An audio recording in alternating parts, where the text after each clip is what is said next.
folks. Time for our afternoon session. We're very happy to have Professor Lankes from Syracuse University. David Lankes is a professor and dean scholar for the new librarianship at Syracuse University School of Information Studies and director of the Information Institute of Syracuse. David Lankes has always been interested in combining theory and practice to create active research projects that make a difference. Past projects include the ERIC Clearinghouse on Information and Technology, the Gateway to Education Materials, Ask ERIC, and the Virtual Reference Desk. Dr. Lankes' more recent work involves how participatory concepts can reshape libraries and credibility. Dr. Lankes. Thank you very much.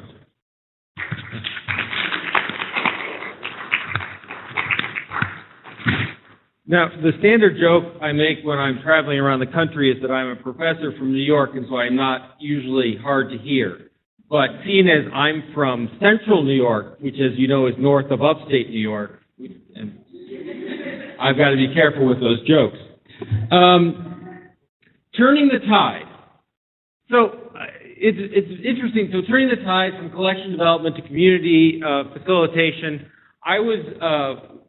I'm having interesting flashbacks today, so pardon me if I stop every so often and try and assimilate. For example, walking by the Rogues Gallery of Priests took me right back to Jesuit high school. I swore someone was going to jump out and pound me against the locker, just to let them. Because you always did it in an empty locker because it was really loud but not actionable. The Jesuits were smart that way. The other thing is that I was just in Maryland last week, and I gave this talk, which the title got a lot of attention. And at which point I had to give a public service announcement that you should not, in fact, burn a library. That wasn't very intensive. And so now I've gone from that to flooding things. My next presentation will have to be either about earthquakes or hurricanes. It'll be fine. So what do I mean by turning the tide, and what is this about? A lot of work in this participatory blah blah academic speak is about the theme you're talking about today, which is communities and the way in which communities and libraries interact. And I think that we are in a really, they said it this morning, we're in a really great time to be a librarian because now is the time to totally change what it means, which I understand can be slightly terrifying, but really ultimately liberating. That what it means to be a library, what it means to be a librarian is very much up in the air now. I think there's more to guide us than simply trying to do good stuff. I think a lot of librarianship, and I'll blame myself on the LIS educators. I'll take this as a Syracuse hit, not a St. John's, because I'm sure you got it right. We do pretty well in teaching a lot of hows. We do pretty well in teaching a lot of what is and what was.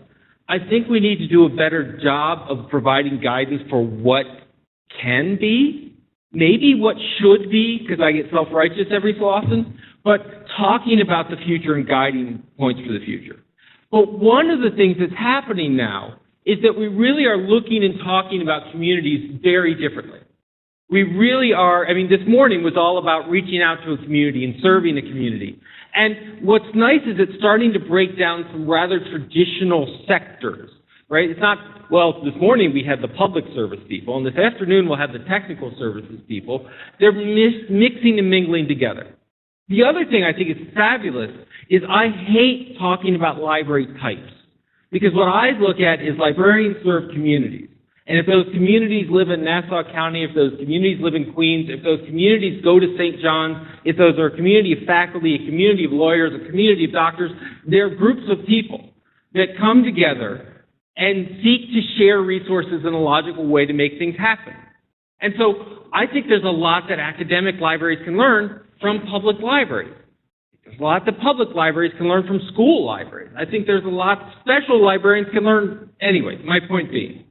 So while I'm going to use this word a lot, community, community, community, what I ask for you to do is to not instantly translate that into public, public, public. It really is a group of people that come together around some shared resource, some shared variable. Where they work, where they live, where they play, what they spend, what have you. And right now, if you haven't been paying attention, The library land is talking communities in a very different way. The past 3 ALA presidents have worked with Harwood Institute and community outreach and all of them. But the other thing is, I noticed this as Symposium also talks about sort of the relationship of new media. And so what I'd like to suggest is we're introducing a new media type into the library world. And it's about time. So this is my really, really bad, don't copy this, kind of a joke timeline of media inclusion in libraries. So 3000 BC, we started with our tablets, right? And so what I love about the tablet story is these clay tablets, and we have them, made them available. What I love about the clay tablet story is why we still have tablets, right? Which is the history. I don't know how you learned history, but my history was pretty much a rape and pillage version of history. That at some point, some culture came in and destroyed another culture in an attempt to make an empire that was destroyed by another culture that came to, right? So, the Persians, and then, anyway. And if you're in the Library of Alexandria, right, it was either anti-Semitic or anti-Christian or anti-Muslim, but someone hated someone's religion and fire ensued, right? But what I love about that story is that the actual act of attempting to destroy cultures preserved it. That as we burned down these temples and we burned down storehouses of information of clay tablets, we literally put them into a kiln that preserved them for thousands of years. I just love that concept. So, we spent a little time, and in 1,000 years, it took them a while, but they came up with an innovative new mobile technology called scrolls. And there was a committee somewhere going, I don't know, these scroll things, is it flash in the pan? The battery life's not so great on these things. There was a committee, I can guarantee you. And then we were bored, and so it took us a while to get through the Romans and all this other stuff. And so then someone invented manuscripts, and we all wrote them down, and we realized that technology really always meant to have a page turn. That was exciting. Random access. And it took us another 970 years to realize that it's all right to include paperbacks into the collections as well. I think that's absolutely hilarious discussion. Many of you may not have lived through that era. I didn't. I was a beneficiary of it. But this was the time where we really had, honest to God, drag-out fights about, do paperbacks belong in libraries? Did anyone see, sorry, slightly sad note. At 79 years old, I believe it was 2 days ago, the inventor of the Choose Your Own Adventure books passed away. I love those books. Go to page 38. Yes! Anyway. So then, because this is also the New Yorker cover of how New Yorkers see the country, right? It's like 101st Street, and then, Rhinebeck, New York, and then Iowa, and then Japan, right? So nothing that happened before that matters. So in 1980s, we began introducing VHS tapes. This was a great revolution. And then in the 1990s, we decided we could do with CDs. And I would like to suggest that today we're about to incorporate a new media type into libraries, and that is communities. So this took us a while to get to this point, but we're getting there. But so on a slightly less humorous note, if we look at it for a moment, sort of a traditional model, I don't want to undersell the fact that libraries over the past 5-6 decades have gone through a fundamental revolution with how we see collections. I mean, a seismic shift, and to their credit, where we used to look almost exclusively at the idea of some sort of document-like object. Whether that was a scroll or a tablet or a book, it was finite. We could put a number on it. We could put a place on it. We could put it in a bin. We could pull it out. Life is good. It was a document. It had semantic integrity. It had all this wonderful stuff. And then we were forced to begin to introduce, on a wider scale, I know we always have special, but on a wider scale, the concept that non-document, non-textual items could be included in the collection. We brought in media. I mean, I love the picture you had of all those 16, millimeter films and the reel-to-reel films, and right.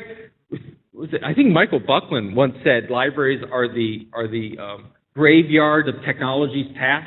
I mean, we'll try it. Somewhere, someone today can go and get their hands on microfiche if they want to. That's scary. Anyway, right. I use an Eric. I wrote a couple of books for Eric, which none of you probably even remember. They used to send you the microfiche copy of your books. You have one? It's like in a frame. You just don't quite, it's so quaint. So media, we began to look at non-textual items. Even before we could search for them, even before we could find them, we put those in there. And when I say databases, think about what that took as a conceptual leap to go from the notion of acquisition, as in I select this, to I'm buying this resource and I really don't know what the hell's in it. I mean, that's a big conceptual shift, that when you begin to look at, I subscribe to 1,800 journal titles, and I don't know what's in it, but it's the best price I can get for the most stuff, that took a lot of guts, right? And then the internet. Let's face it, the internet is part of our collection. And it was part of our collection that we're dealing with, and now we're providing ready access to it. And I don't want to pick on previous speakers because that's bad form, but when someone shudders at the fact that students use Wikipedia, we still are going through a bit of a conceptual shift here, right? Which is Wikipedia actually is pretty damn good, particularly as a starting point. I'm part of, on a board, Allison Head runs something called the Publications and Information Literacy, and she did a study of undergraduates, and Wikipedia was the name that shall never be cited. It was the first thing that 90% of the respondents went to, and like none of them ended up citing the final paper. And you go, why is it? Because what Wikipedia does great is what librarians have been calling pathfinders forever. It provides an overview of the topic. It provides you lots of citations to start with. And what's bad about that? Anyway, the internet really changed it, and now we're at the dawn of dealing with the idea of services. Services where we're providing software. We were just having a conversation before about setting up a blog in using WordPress. The idea of an API. When we talk about the Digital Public Library of America, there's a library that's providing a software service. When we talk about undergraduates, how many times are undergraduates now put into groups and said, go learn? Now libraries are saying, well, here's collaborative software, and we can provide you ready access to Google Documents or a specialized. So we're providing a radical shift. My point of all of this is that we really have begun to fundamentally rethink the idea of a collection. We have made great strides, and we've gone from the days of this internet thing will make us obsolete to we really are being looked and tasked to think deeply about how we can deal with this. We have real issues where people say, what happens with CNN's website? You go, well, they'll keep it. What happens to CNN's website? Oh, we'll take a picture of it. What happens to CNN's website on the night of elections where it changes minute by minute and second by second? Are you keeping it all? Who is? What are they doing? And that's the place that we are now playing. I sort of throw this offhandedly about libraries have gone from the threat of obsolescence to now Fortune 500 being marveling at the fact that we have 3D printers. There's this open narrative that has changed from libraries being irrelevant to libraries being something, and we think it's cool, but there's this waiting question for what is that thing, and we have to really step up to provide some information back. Because if they're writing another article about tattooed librarians, there is a vacuum in the press cycle, right, that we can fill up. Now, I would tell you, though, at the same time, looking at our relation to the community, there have also been changes, right? So we can talk about the fact that we have moved from the idea that we can just come to get the collection to a whole host of services, right? So not only do we provide reference, but we provide instructional services, a lot of discussion from Queens, data management in the academic sector. You have a 3 terabyte data set. What are you going to do with it? The library will help you figure that out. Employment support, tutoring support, we provide lots of new services. But I would argue, though, this has not fundamentally changed our relationship to those communities. And where we need to be, and the argument I'm going to make, is that we need to as dramatically change our relationship to our communities as we have seen a dramatic change in the collections that we have been caretakers and stewards of. Because this model really represents the idea of service, right? We serve the community. We are for the community. The community comes to us. But I'm going to argue that this concept of service is much more of a barrier concept than a welcoming concept. That, in fact, that is a firewall that defines us and them. And if you ever want to know about, because if you've walked into a library, there are two types of people in a library. There are librarians and there are non-librarians. And you say, well, what do you mean, Dave? All right. I go in, I see my book, I see my name's misspelled. I'm ticked off. What can I do about it? I can go find a librarian who can actually change the data. Who has the power in this relationship? Who controls this? How welcoming am I in that? I wrote a book. Here it is. Do you have to take it? Who decides? The librarian decides. It's a us versus them. It's for us. This is can often talked about as the servant model, not just the service model, which is whatever they need, we'll do it. Because here's where that model can take us and the potential catastrophe it can bring up. And I'm sorry to say, these guys this morning were doing brilliant. But you probably heard what I did, which is when do you stop? Right? So the next view of this is, okay, we're doing these services, but we know where we're headed because everything's about the community, whatever the community wants. We're going to go ahead and add childcare, and we're going to do startup supports. Oh, we'll do GEDs. Okay, we're going to handle tax advice, social services, we heard, testing services, study space, employment data, right? And this list can go on and on and on and on, and when does it stop? The potential problem with this is a couple of fold. The first fold is the notion of a diffusion. Well, what is a library then? I mean, is this the place I go to get social service? Is this the place I go to study? Is this the place I go get a book? The concept of library becomes very diffuse because we never really had to define it. Because before it was collection. Can we help you? And now it's collection, and can we do your taxes, and can we give you a video, and can we help you out finding a date on Thursday night? Whatever it is. So that's the first thing we run into. The other thing we run into is what we're seeing in the public sector is we're seeing a retreat of the public sector services. That was a direct quote from this morning. I love how they set me up. Right? What we're seeing is that where we used to have people to help you do taxes in the local community, they are now sitting in the central office, and the form and the FAQ is left to your help. Oh, we have people to help you do outreach, social services, VMB, whatever it is. Oh, no, we've retreated back. And that e-government discussion is absolutely right. And the positive side of the e-government is with those with the access, knowledge, and training, they can be much more self-sufficient. The opposite side of that is those that do not have the connectivity, services, training are left in the dust. Because we know that simply leaving a tax form does not tell you how to fill out a tax form. Well, we have an FAQ for it. That's problematic at best. We know that, for example, in underserved populations, particularly in urban and rural environments, that these are the lifelines. Everyone has their wonderful smartphones. You know what they use them for? They talk to people with them. Because primarily there's a lot of, for example, moving cultural boundaries. When you leave an FAQ of how to do training and you go to a primarily oral culture, giving them the FAQ in the document doesn't help. I was working with a community college. They had a fabulous, fabulous tutoring service. A lot of remediation going on at the community college. So they got people coming in, first person in their whole family to go to college. They didn't know math at the basic level or reading at a basic level, and so the community college built a big infrastructure to bring them up to speed. Brilliant stuff. Then what happened is, this happened to be near an army base, and then we had these little incursions, and so a lot of suddenly their students were off in Iraq and Afghanistan, and they still needed service. So they said, no problem, we can put all our tutoring online. But you know what they did? They didn't put themselves online. They put walk-through, read-through manuals and processes online. So people who needed reading remediation were given something to, wait for it, read. Right?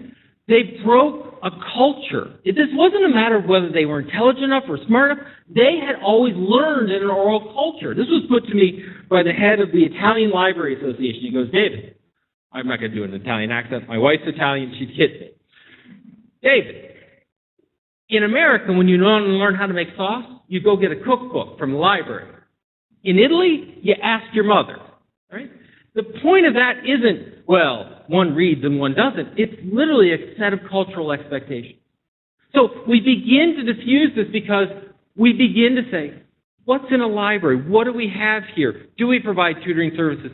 As these social services are receding, what one civic organization is left standing in the public sphere that spans an entire community? What one?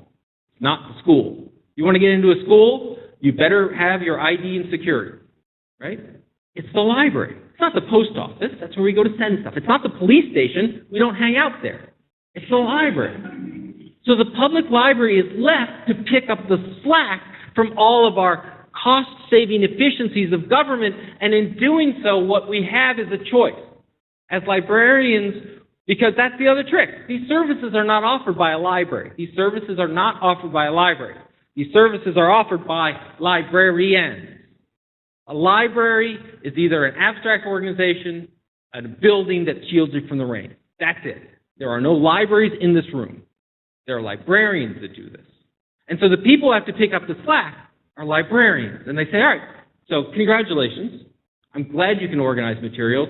How are you at childcare?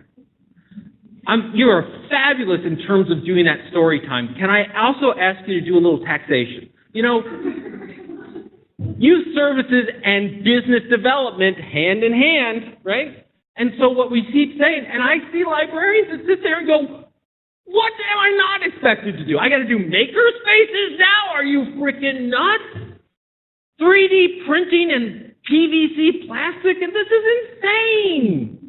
So you say, no, Dave, wrong. What you do is you hire specialists. So you hire the social worker. And that's fabulous, except what often happens is the social worker comes and sits in the social worker's office. Or the tax consultant sits in the tax consultant's office. And you end up with these silos. And so pretty soon, you're the government building. You're what town hall used to be, with a set of people who don't necessarily know how to talk.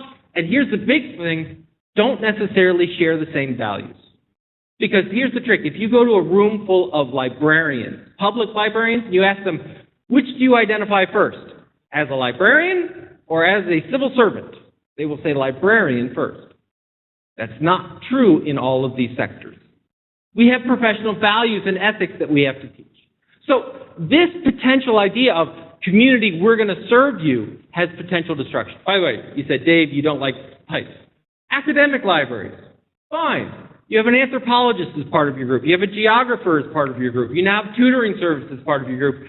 Same problem in that there are more services popping up, and how do students navigate amongst them? So this model leads to real significant problems. It diffuses the concept of a library. So when people say, I want a library, I want to fund a library, we're just having a brief conversation, what are they funding? What do they need it? Let's face it, a lot of people, I like to talk about libraries are loved to death. If you go to, you say, how do you think your library? Oh, I love my library. Oh, when was the last time you were there? Never. I took my son when he was 2 years old. How is he old? He's like 98 now. I'm very old. Anyway, so we create this diffuse concept of a library. What is it? We create this jack of all trades, master of none. We overload either librarians' knowledge, or we create this inelegant combination of professionals that are simply housed together. This is what we want to avoid. This is the potential apocalypse. So I'm going to argue that there's another way to do this, but it consists of radically rethinking how we look at a community. And that is, instead of looking at this as the service model, where we have our collections, we have our expertise, we have our services, and they're out there, that it needs to look much more like this. You say, Dave, you've solved it. Clearly, it's a better picture. You've taken that service word out of it, which is always good. No. The idea here is that we need to look at our communities not as those that we serve, but our communities are our collection. This is the collection. This is where the expertise sits. And it is the librarians that facilitate it. So already, for example, look at what changes here. I love the lines out. This is how we talk to our community. How many lines have an arrow going the other way going, this is how we listen to our community, and this is more interesting, this is how we help the community talk to itself. That's the part we're talking about. We've already had this is how we reach. You want to go to a library conference and have another marketing conversation, enjoy it, right? You want to go to and we've already started to talk about how we listen to our community. Great, we can do surveys and assessments and all this. How many times have you spent sitting going, I can help you talk to you, and you didn't even know you were there, but I can change that conversation? That's the radical shift, because our communities create documents.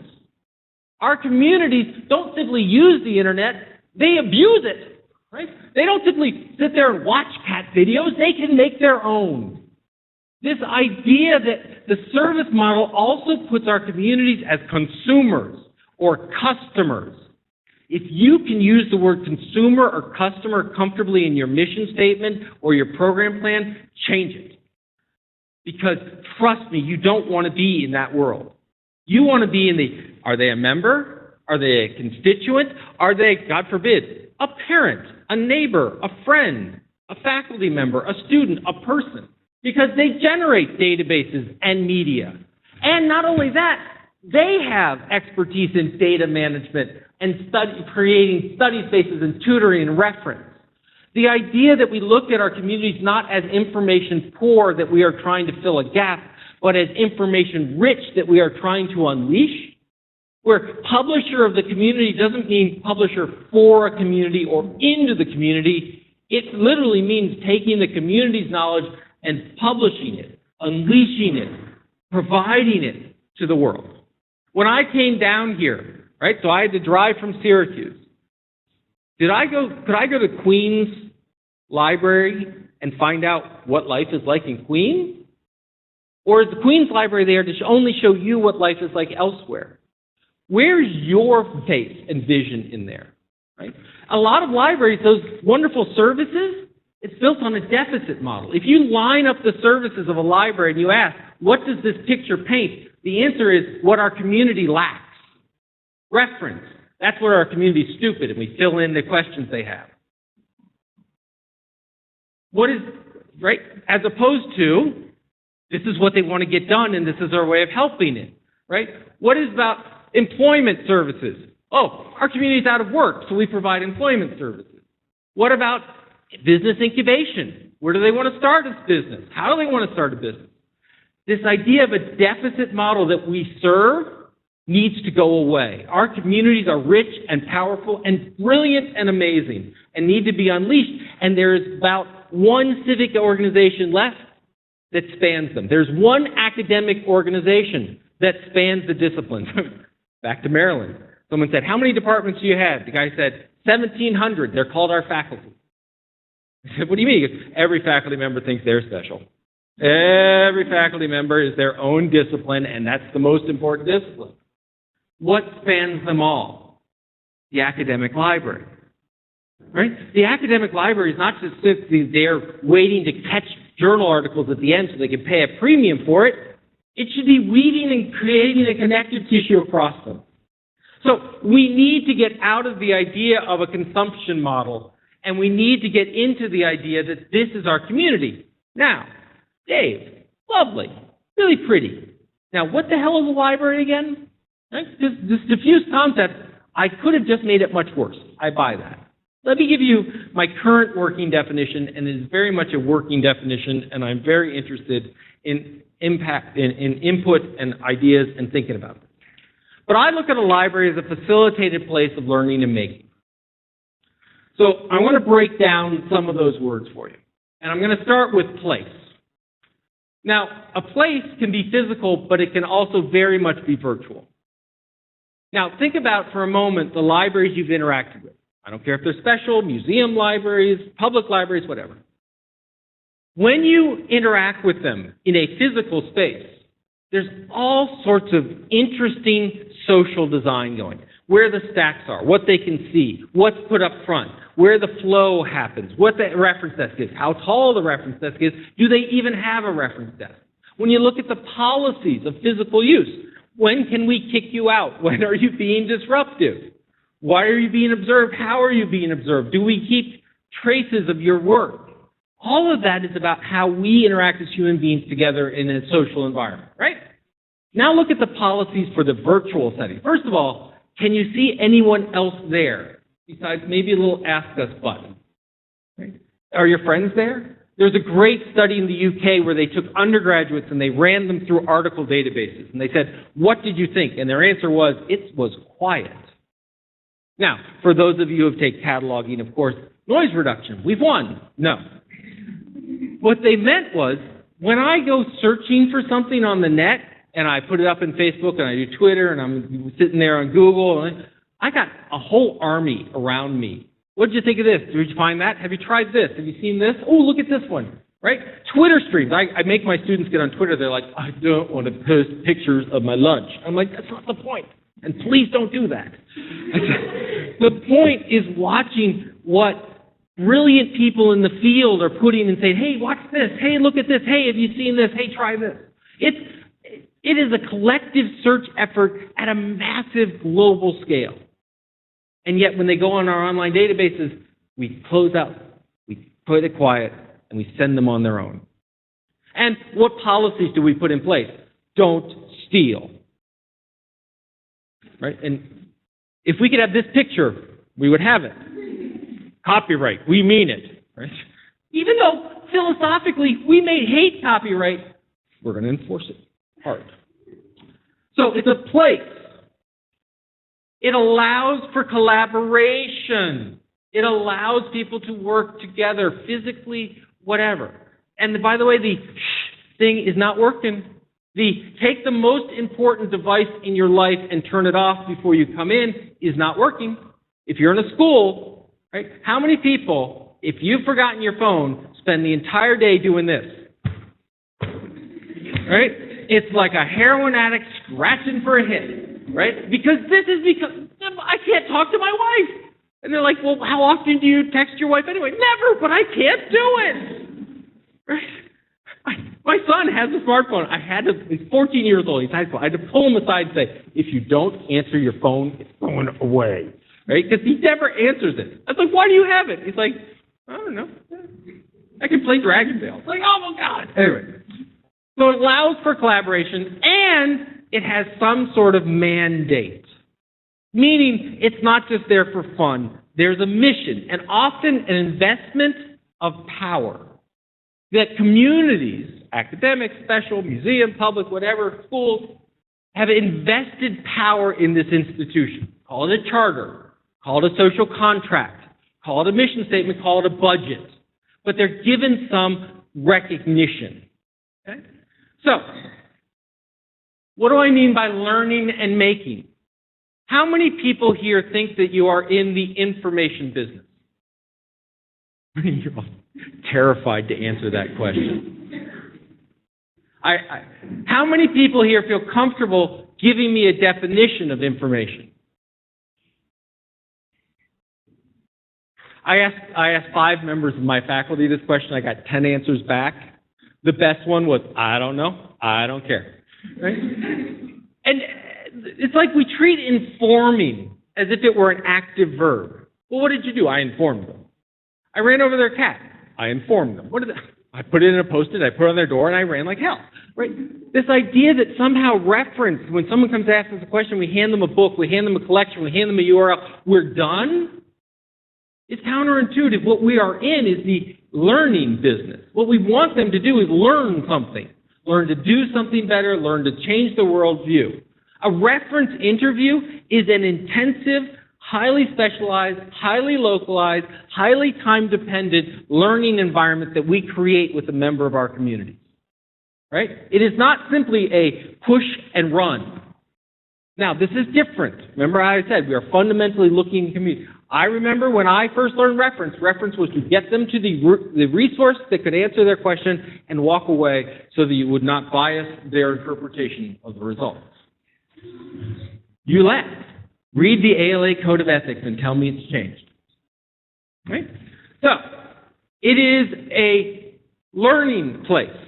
So, it can provide tools for knowledge creation. It can provide the tools for knowledge creation. And by the way, Dave, what's a tool for knowledge creation? Book, database, journal article, buzzsaw, 3D printer, sewing machine, seeds, plot of land, rock. what does it take to create knowledge depends on the individual seeking to create the knowledge. Now, we did a really, really brilliant thing back in the Phoenician era where we identified an alphabet that we could encode information in. But we can't pretend that that created information. Anyone been to Disney World, Epcot? Did you go through the Spaceship of the Earth? Remember that one? It starts with the caveman taking on and Dame Judi Dench's voice comes on. Fans of evolution really began when they could invent writing. My wife hates me going on this ride because invariably, at some point, someone down getting on the ride hears, "What a documentalist perspective on this!" Like, shut up, Dave. It's Mastodon. It's okay. So it may include those. So could we have a library full of manufacturing equipment? Yes, if that's what we're seeking in our community to build. Could we have a library full of fabric swatches? Yes, I believe we have that over in the Fashion Institute of Technology across the river. Could we have a library full of rocks? Yes, geological collections. Could we have a library full of books? Sure. But those are tools to do our job, which is learning, not our job. We organize them, we collect them, we understand them, we describe them because it allows us to more efficiently do our job, but it is not our job. Our job is the learning part, right? So what do I mean by making? Is this just 3D printers? Well, making can be everything from an idea to a novel to a prosthetic arm, right? It's a trendy term. I'm not going to deny that using making here is kind of trendy. It is absolutely a trendy term. But if you look at something like the Fayetteville Free Library up near where I am, they not only have the maker space where you have the ability to go in and do the 3D printing, they have a little maker space where 5-year-olds and 6-year-olds put cardboard together in interesting arrangements and post it in a public wall that they curate. They have teen maker spaces, which are digital production. The point is, do those include books and materials and reading and literacy? Absolutely, but they're looking now at the perspective. And by having the community at the center of what we do, we go deeper and deeper down into the process of making, of thinking, of designing ideas. We don't simply wait till it's done when we can capture the document, and we don't simply promote it at the beginning when we say, read and stories are important. We're there through the whole process, and we can support that whole process. And so what do I mean by facilitated? That's when we start talking about you folks. That's when we start talking about us, which is the mission of a librarian is to help in learning and making. The mission of a librarian is to improve society. Feel free to stop there. Now, I want to just take a moment, actually, to stop there. This whole notion of librarians being unbiased, about being neutral, about not... How can you improve society by saying that you have no voice? Those don't work together.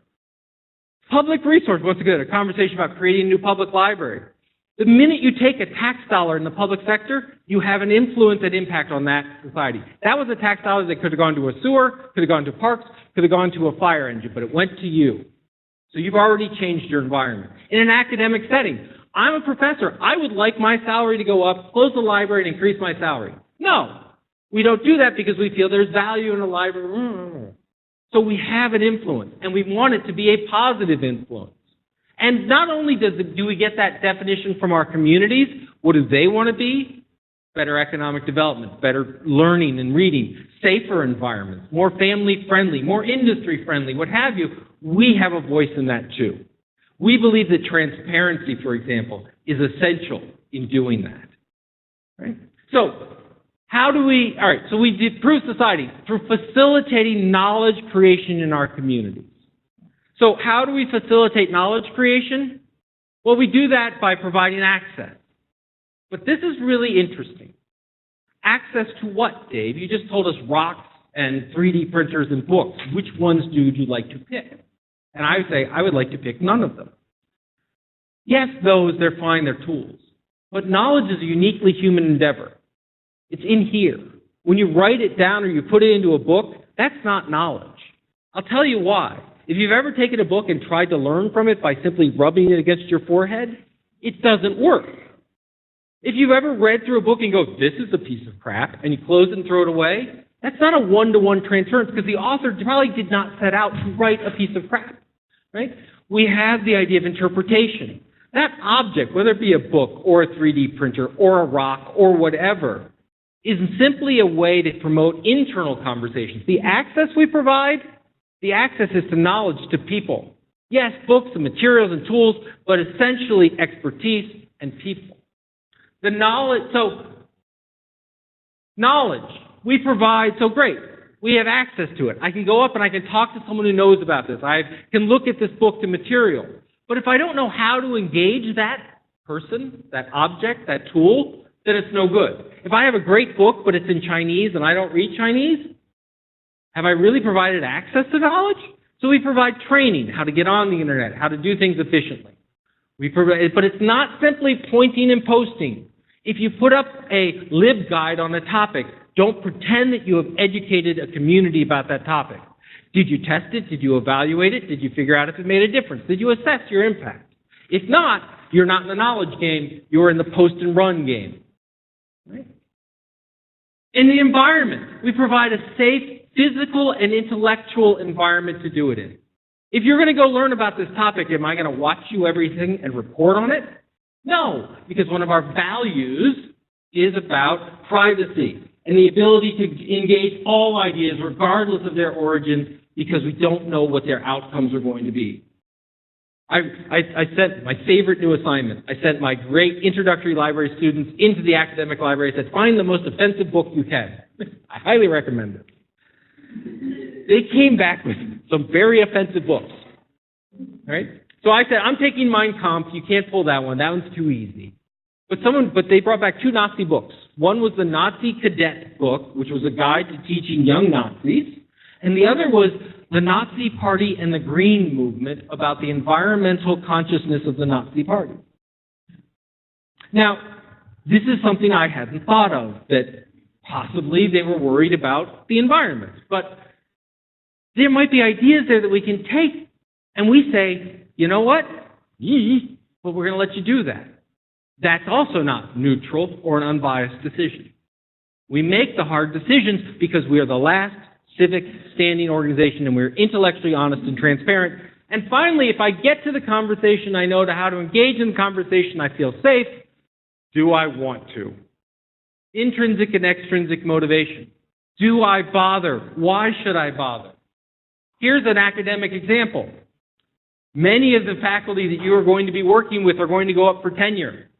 They are strongly intrinsically motivated to get tenure, called keeping their jobs. How many academic librarians have a tenure service where they knock at the beginning of the year and say, hi, I'm Dave, I'm your tenure librarian, I'm going to be helping you get tenure? And you don't just give them an hour on this is Scopus and this is Google Scholar and walk away. You actually sit there and help them and make an argument, altmetrics, the whole thing. The great thing about this is if they get tenure, you're their favorite person ever and they'll love you. And if they don't, they have to leave before they can badmouth you. Think about this. But that's an intrinsic motivation model. It's the one we love. It's the school librarian saying, I found the perfect book and they read the book and now they're literate and I love it. This person came in and I helped them solve a math problem. And we all, as librarians, have these stories that we hold on to how we change people's lives. Because we assume intrinsic motivation. But what about extrinsic motivation? You're saying, oh? What if instead of, I'm going to help you get tenure, the provost has assigned me to review your case because you're going to lie.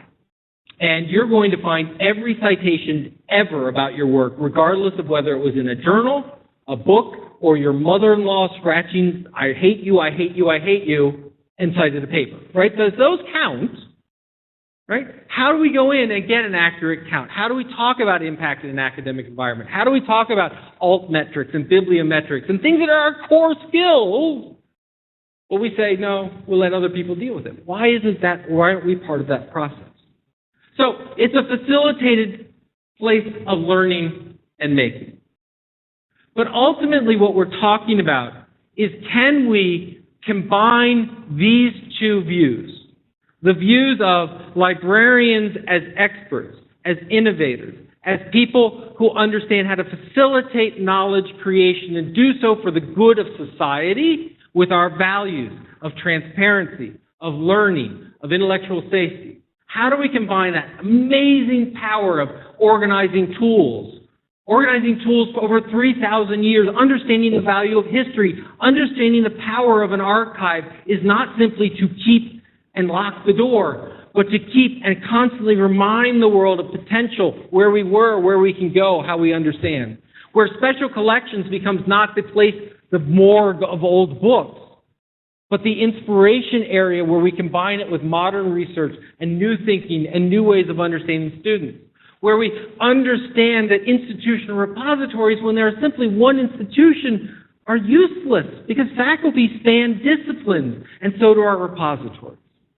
How do we combine that with the amazing skills of mothers and fathers and professors and carpenters and technicians and physicists and storytellers and local historians and the value and power of people, informing people, of teachers, of third graders who haven't yet been masked from the true realities that they can do?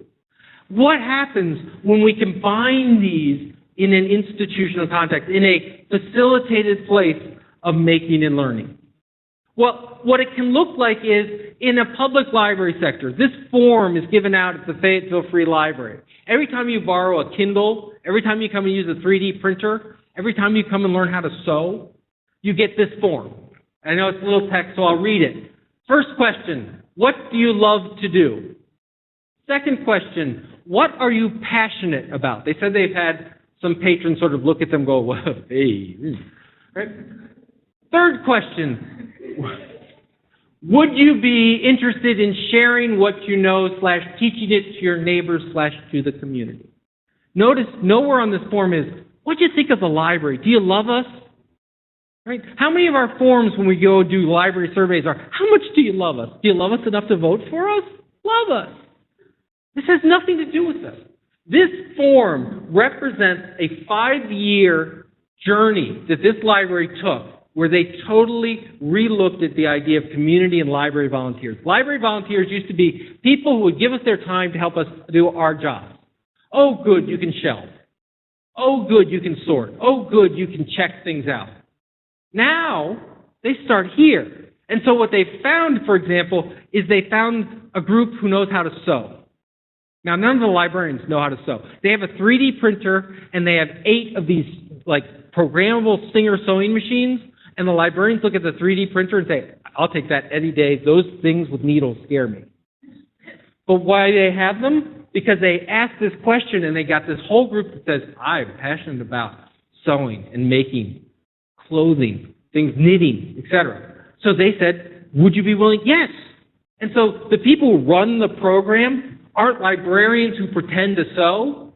They're sewers that the librarians have helped do it. They're a Civil War expert who worked in a warehouse, but is willing to get up and give a lecture on that topic and has started a whole community around it. When they had at the North Onondaga Public Library a group of members, of community members, come in and say, we're interested in gardening. The library didn't sit there and say, oh, I've got a book on that. They said, we've got a plot of land over there, we buy a hose, we're set. And they started a community gardening project. And when, as anyone who's ever raised a tomato knows, in September when you have 5,000 pounds of tomatoes, they started having questions about local sourcing of food and food pantries, and that turned into food deserts, and that turned into the hidden hunger within communities, and they began as a community to take on and solve these problems. What are you passionate about? That's the community as a collection. You go, well, Dave, and I've had this, what about the quality issue? You know, if someone comes in and they say they want to teach us, and I don't want to, I said, this is collection development. This is what librarians have been trained to, except instead of saying, is this book good and acceptable there, they sit and they talk and they say, you know what, maybe you would be really good to create a pathfinder on this topic versus standing up in front of 20 people. You know, one was pre-literacy. They're tied into the schools. Lots of people talk about public libraries tied into the schools. They actually know the core curriculum. They know pre-literacy skills. And so they worked with teachers, and teachers said, here's a good storybook on transportation, and here's a toy that will show people moving and how it moves back so that you can start working with your toddler on these concepts. Right? That comes from this, not from them sitting going, I am now a child development expert. Oh, it's Thursday, I must be a tax expert. That is insane. You can't do it. If librarians try and solve the world's problems, we will fail.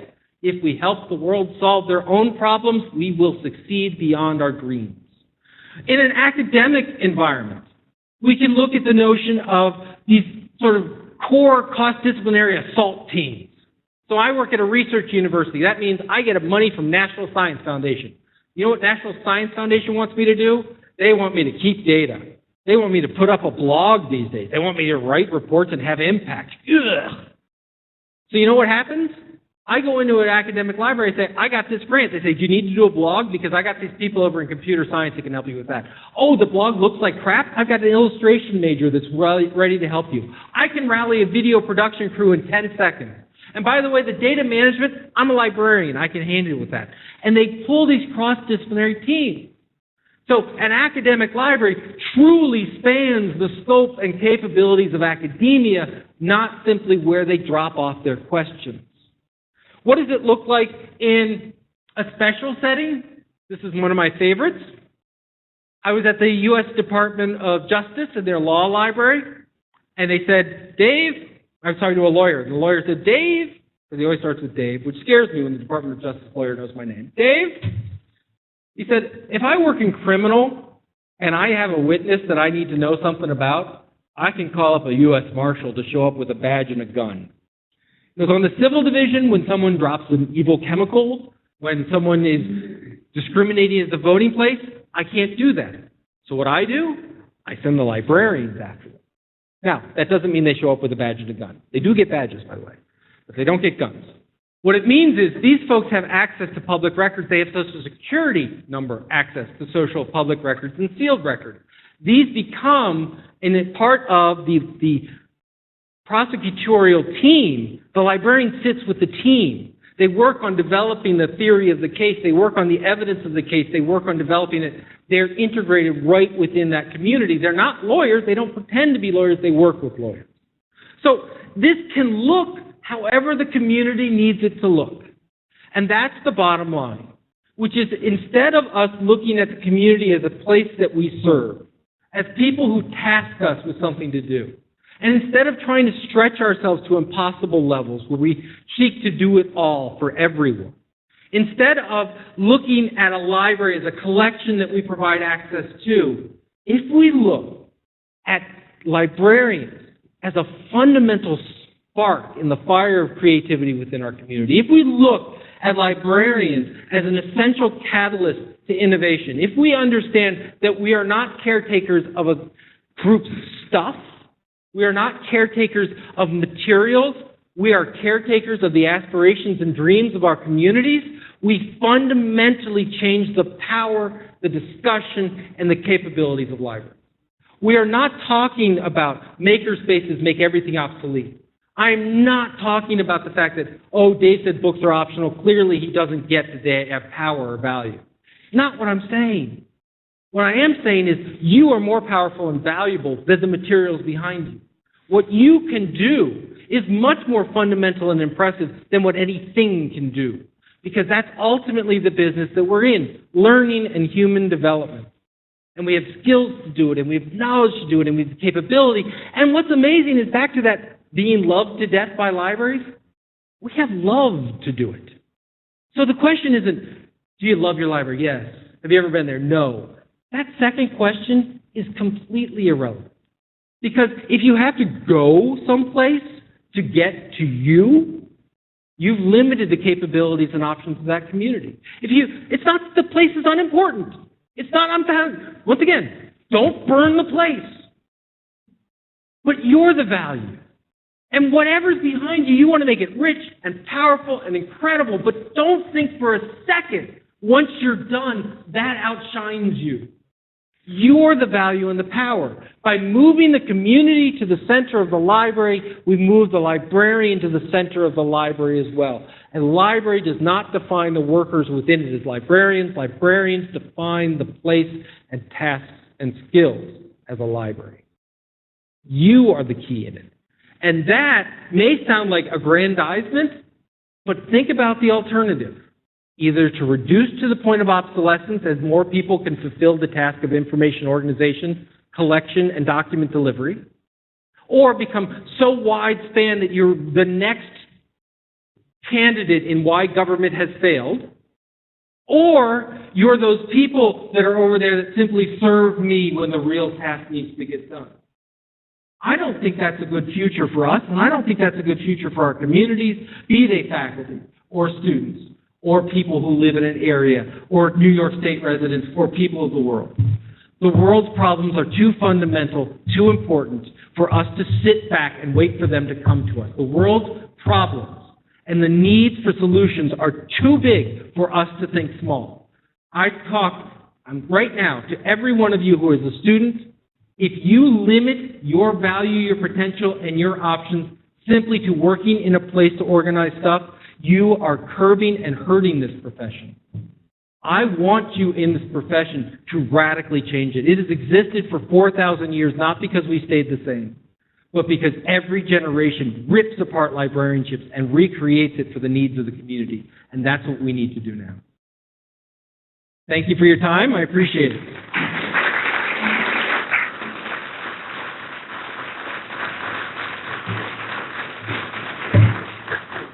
I believe we have time for questions. I can also try and sell you on my books. The last one is about a brave cancer survivor. Give away the ending. So far, so good. All right. Come on, questions, thoughts. Don't buy it. Call BS. It's okay.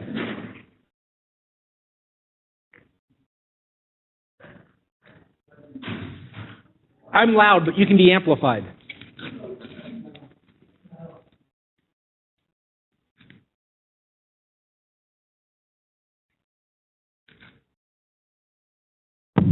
Oh, there we are. You can be really loud. Thank you. All right, so thank you very much for giving this talk. And I have a question about school libraries specifically, because we were talking about academia and undergraduates coming into the library. Where do you see school libraries for younger children? I'm thinking particularly on an elementary level, where they don't have free periods and don't really have access unless the teacher or a teacher's aide walks the 5-year-olds, 8-year-olds, whatever, into the library. Where do you see them fitting in? I'm a huge proponent of having the library on the report card, because just politically that makes it more interesting and important. Well, all my kids got grades in libraries. They did fine. But that meant that I suddenly was very aware about asking you what they were doing in that time. And what I absolutely believe that many other library types can take from school libraries at the elementary and secondary is the notion of information literacy as a curriculum. It's not bibliographic instruction. It's not teaching them how to use us. It's teaching them how to make sense of the world around them. I see the idea of empowering students.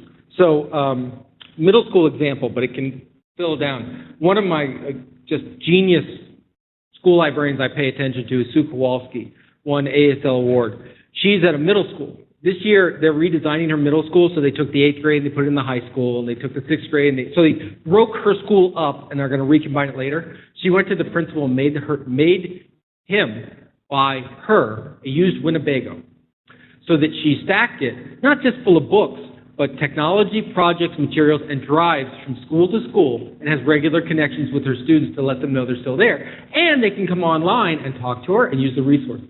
She also built something called an I-team.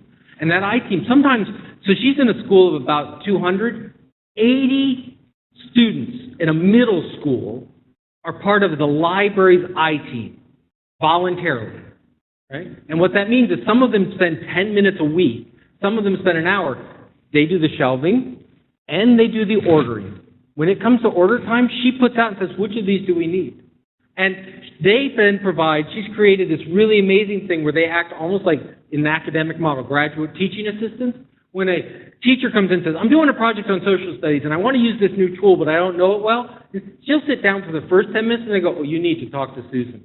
And Susan will be in 8th grade and be assigned to that teacher and work on developing that curriculum.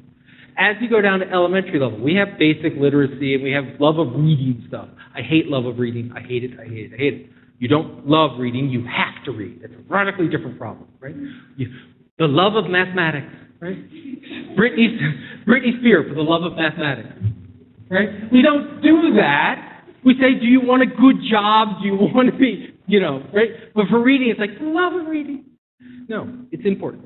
But we expand and approach stories.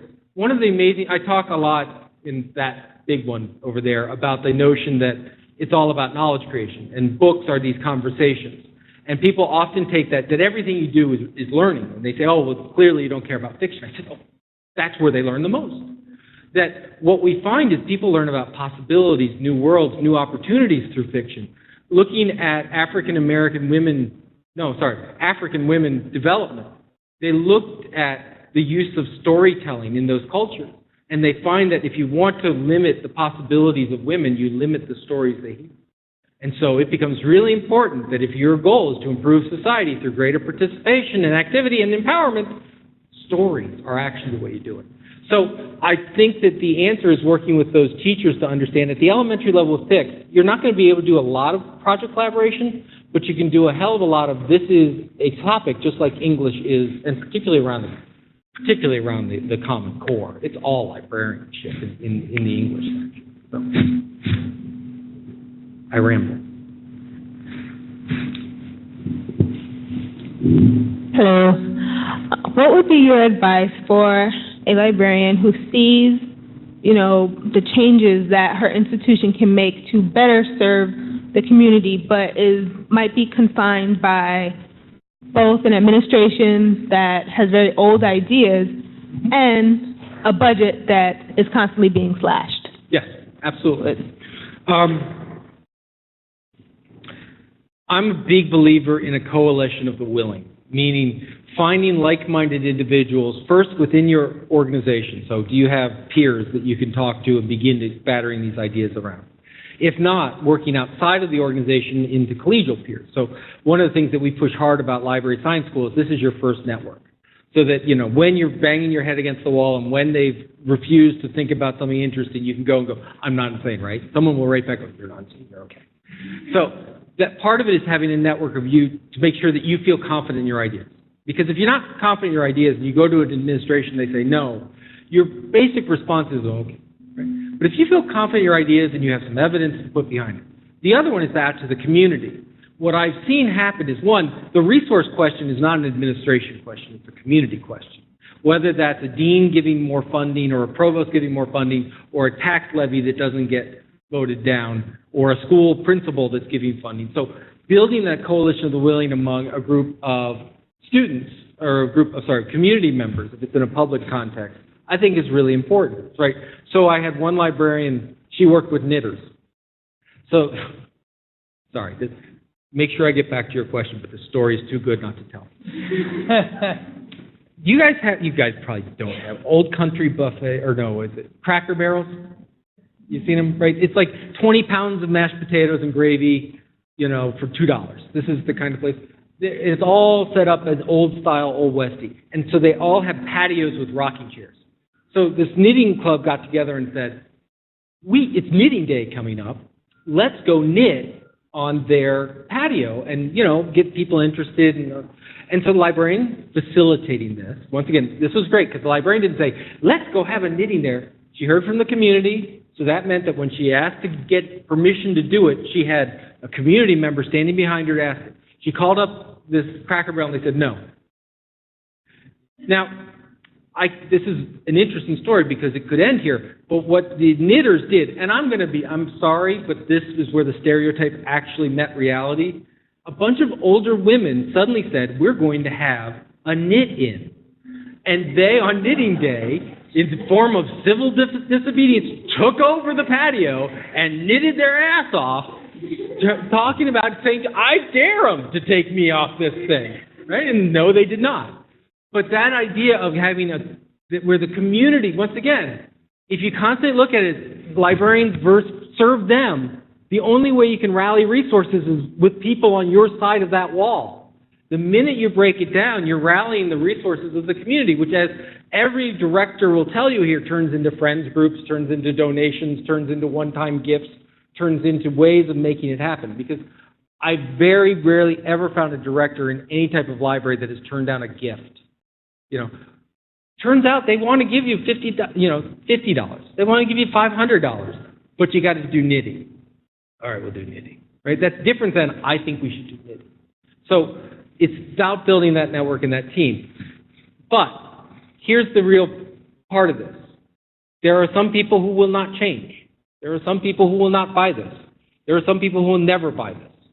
And you as an individual have to decide, do you feel that you can still provide your professional skills and meet your professional ethics and values by staying at that organization?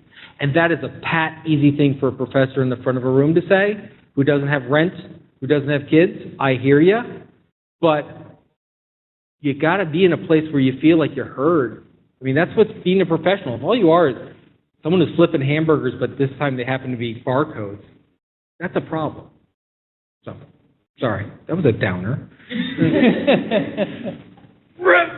Revolution! Questions?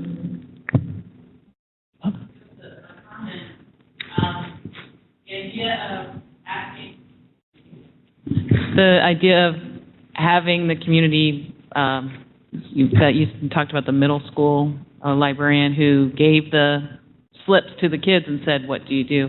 And I recently talked to another middle school librarian who the school wanted a makerspace, and so she got the kids who were interested in it, and they had to do everything. They had to price out, they had to research all of the equipment, they had to price it out, they chose what it was they were going to do, and it just has that much more involvement. And we all know that when community gets involved, it takes off, but don't be afraid to let the kids be at that level of involvement. That was really great. Justin Henke, who's the youth services librarian at Chattanooga, got a 3D printer because, all the teens, they love the 3D printers. And what he did was, he said, he went right in the middle of an open public library floor to a table. He put out the things and he started putting it together there. And as people would walk by, he'd say, can you figure this out? He said at one point they had to take a chisel to get the plastic off the extruder, but he did it in public, right? It wasn't hide, figure it out, get it completely thought through, and then we can release it as a program, because God forbid people ask us a question. In the makerspace community, one of the great activities is something called a bristle bot. You take a toothbrush, you cut off the bristles. On top of it, you put an old pager motor, which is what made it vibrate, and a watch battery. And when you connect it, it goes, and you put it on the ground, and it sort of shakes. And you can race them, and you can, this kind of thing. So I was with a group of 3 librarians, my son, who was 6 years old, and 10 other kids, and we're going to do bristlebot. They hook up the first one, it goes, replace the battery, it goes, turns out they bought the wrong batteries. And so it was draining instantaneously.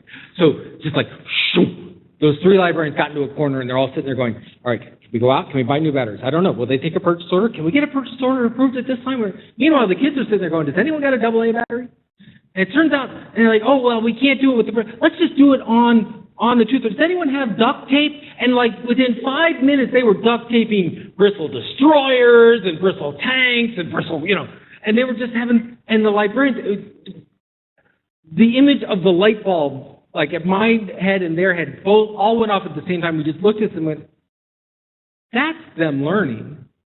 The activity we had might have been fun or interesting, but this turned out to be much more interesting is when they feel ownership and involved, and it was about learning, and it wasn't about this is a program and we control the program. Now, as a facilitated space, that is not the same thing as anything goes. That means what is constructive, helping people debrief on it, helping this kid was left out because they're all working with the duct tape, can we include them? That's collection development, but your collection is the minds and brilliance of your community, as well as the tools that make it happen, be they bristlebots or encyclopedias. Which is another answer to your question, which is the reason I keep using collection development for community is because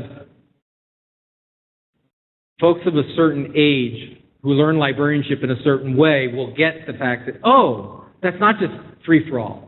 They need to know that there are methods and competencies and they can learn and be evaluated that way. The reason I talk about a 4,000-year tradition is this is not upending librarianship. I would argue that that mission has been the mission of librarianship since the beginning. The Library of Alexandria was not just a big repository of stuff. It was the librarian of Alexandria was the key advisor to the kings and queens. It was the first incubator where they paid for economic development, where they brought brilliant people from around the known world. And when they wrote stuff down, they would keep it, but often they would move it to another building which was dedicated to the muses, that they called the musée, which is where we get the term museum. There are roles for these things. They're learning and active and participatory. I see this in the museum community as well. The museum community is not exactly sitting back and going, oh, we are stuff-based people. They're understanding community engagement. Archives communities are seeing. These are archives of stories of people and their heritage and understanding that heritage is alive. So there's a link to what we've done, but we need to understand why we do it. Sorry, I preach. I'm sorry. I am, what was it? Not such a casual evangelist. A dedicated one. An Episcopalian from Cincinnati. I don't know. All right. Well, thank you very much, and once again, appreciate the opportunity. No, just go one. Yeah, I'll just get the last question. David, and within curricula, do you have like a kind of assignments or pedagogy where you think this encourages this kind of thinking among students along these lines? And I'm not paid to say the following thing. The model that I've seen around the notion of service learning, about where real activities with real institutions in the process of learning larger concepts and skills, I think is crucial. I think every course needs a practica and a symposia as part of it. Nothing can be purely application because you need to link ideas together, but nothing should be purely theoretical because you need to see how it's enacted.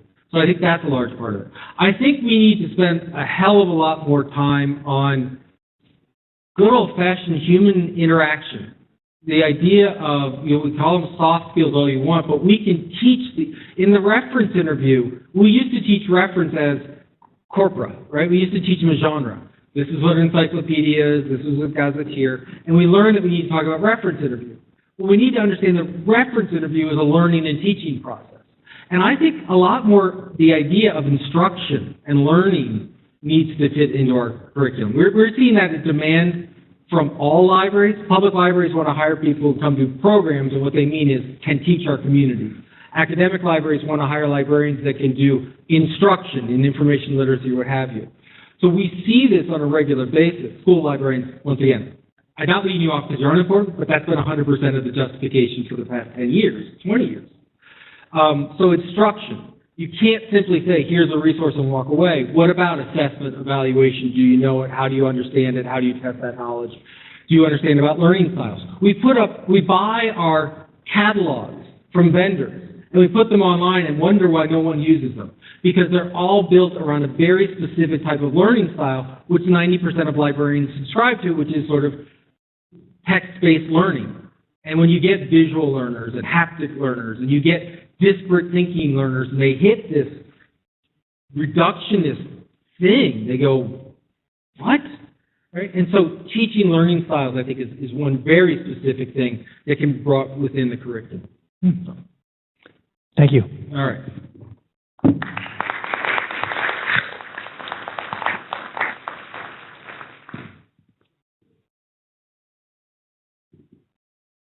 I'll just stay here. Okay.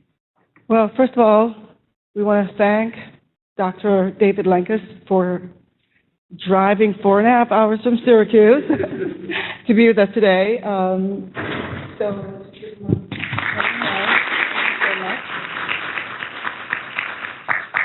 And also all our speakers, panelists, students, thank you all so much for coming. I also want to take this opportunity to, even though he told me not to thank him, to thank Dr. Vorbach for putting together such a great event. We think you did a great job, so thank you so much. I'm also charged with informing you that you'll be receiving a link to a survey on Monday. We really, really want your feedback about the event, things that we can improve, what you liked, what you didn't. So please look out for that. Please respond. It's only a what is it, 6 questions? Very, very short. Okay, so if you could do that for us, that would be great. Thank you all so much for coming, and we look forward to seeing you at the 7th.